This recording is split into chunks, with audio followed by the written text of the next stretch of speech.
Hello guys, welcome back to my channel. और आज हम लोग रिएक्ट करने वाले हैं द शीमू वर्सेस सर्टर। जिनको द शीमू के बारे में नहीं पता है और जिनको द शीमू के बारे में नहीं पता है, मार्वल फैंस को नहीं पता होगा।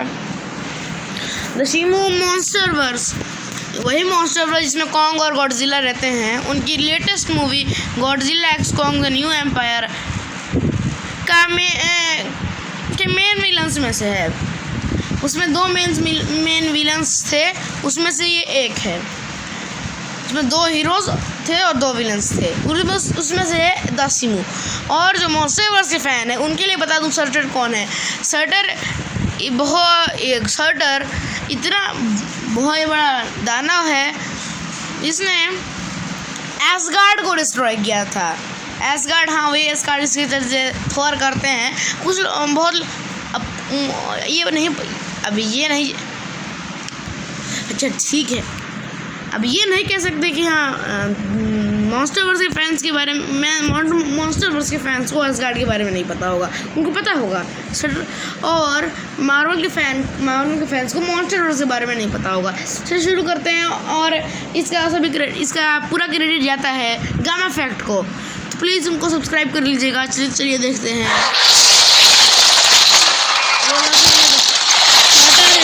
बैंड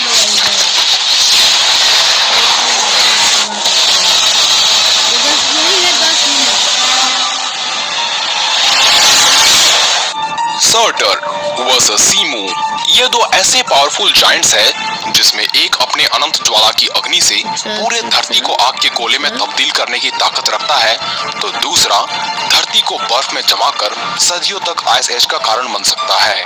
ऐसे में अग्नि तथा बर्फ की ताकत रखने वाले दो अलग अलग मॉन्स्टर की बैटल सच में कमाल की होने वाली है, क्योंकि ये युद्ध न सिर्फ दो मॉन्स्टर्स के बीच होने वाली है, बल्कि ये लड़ाई बर्फ तथा आग की है, क्योंकि एक पूरे धरती को आग का गोला बना सकता है तो दूसरा बर्फ का गोला।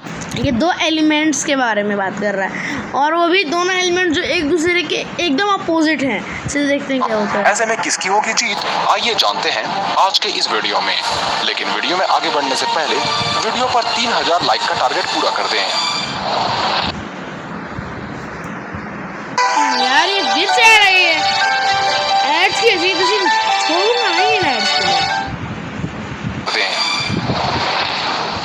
सबसे पहले बात करें सर्टर की, तो ये एक फायर डीमन है जिसे मुस्पलहाइम में सारे दानवों का राजा कहा जाता है।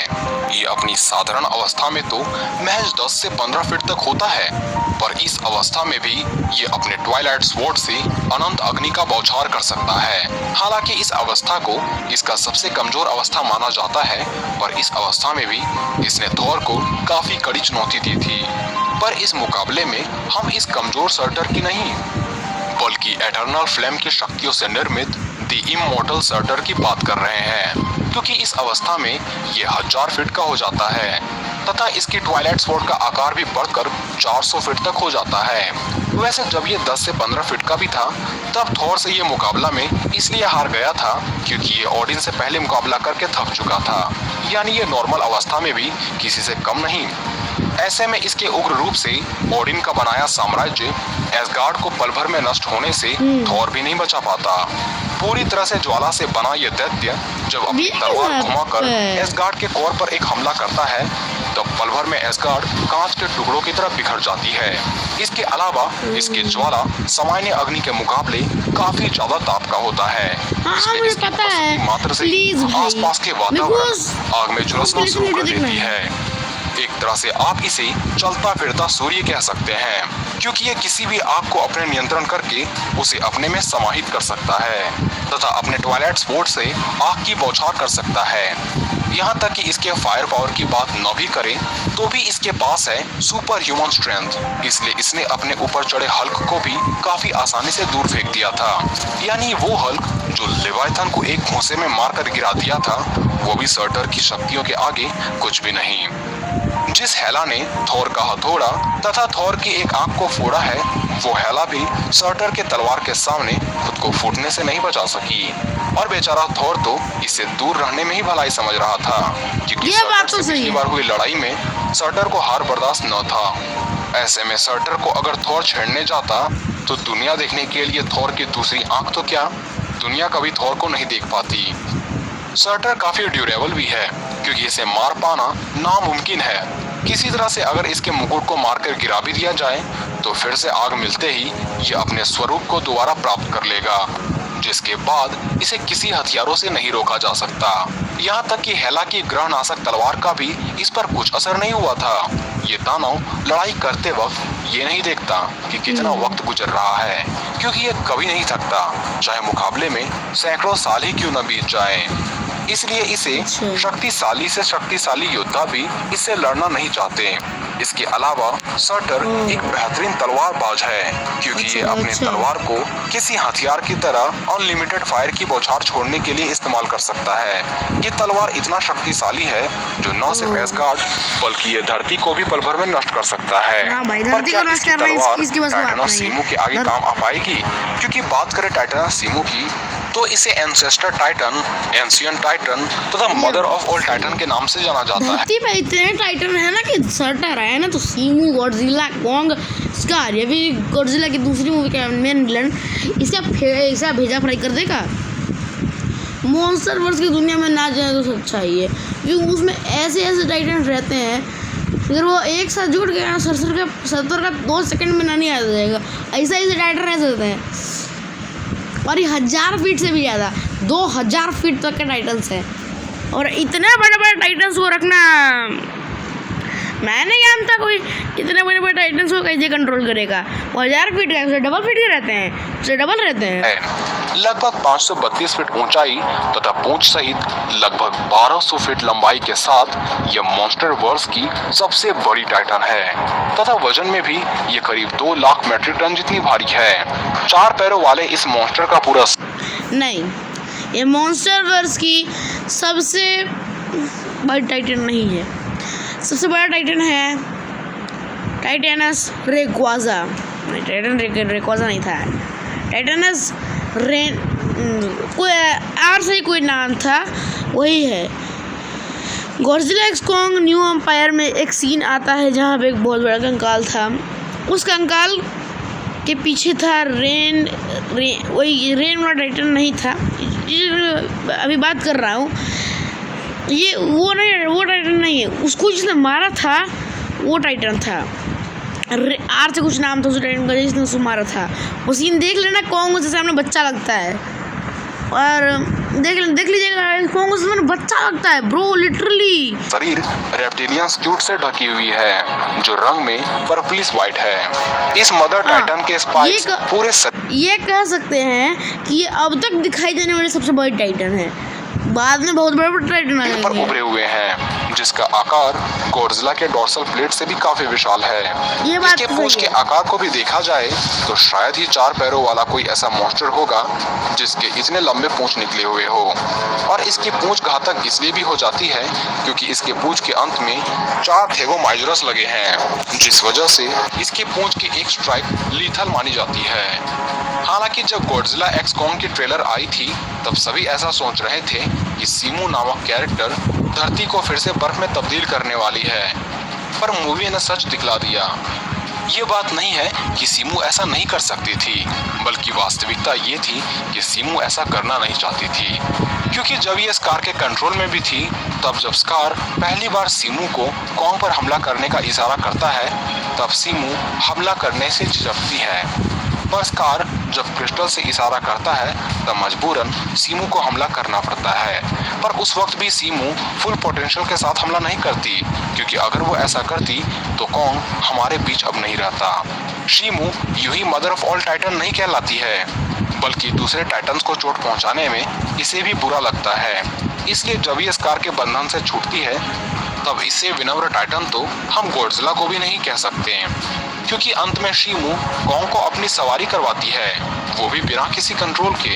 हालांकि इसके धरती पर या इसके टाइटन्स पर खतरा महसूस हो तब इससे ज्यादा खूंखार टाइटन भी कोई नहीं हो सकता।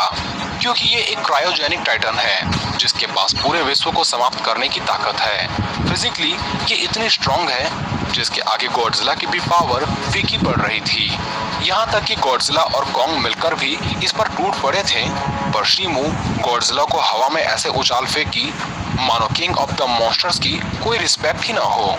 और कॉन्ग तो बीस्ट ग्लोब के साथ भी इससे बचने में संघर्ष कर रहा था। और याद रहे इस वक्त भी ये नियंत्रण में थी, क्योंकि यदि ये स्वतंत्र होकर लड़े तब गॉडजिला और कॉन्ग क्या किंग गिदोरा भी इसका खिलाफ खड़ा हो जाए तब भी शिमू से कोई नहीं जीत सकता।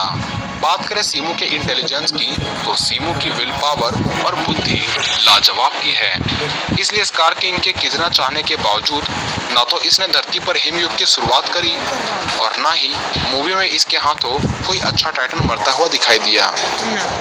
हालांकि जब ये नियंत्रण से आजाद होती है तब इसने सबसे बड़े खतरे स्कार का ही अंत किया और कॉन्ग का साथ देकर समझदारी भरा फैसला लिया, क्योंकि नियंत्रण में रहने के बावजूद भी इसे सच्चाई को पहचानने में तनिक भी देर न लगी, जो इसके अच्छे इंटेलिजेंस को दर्शाता है।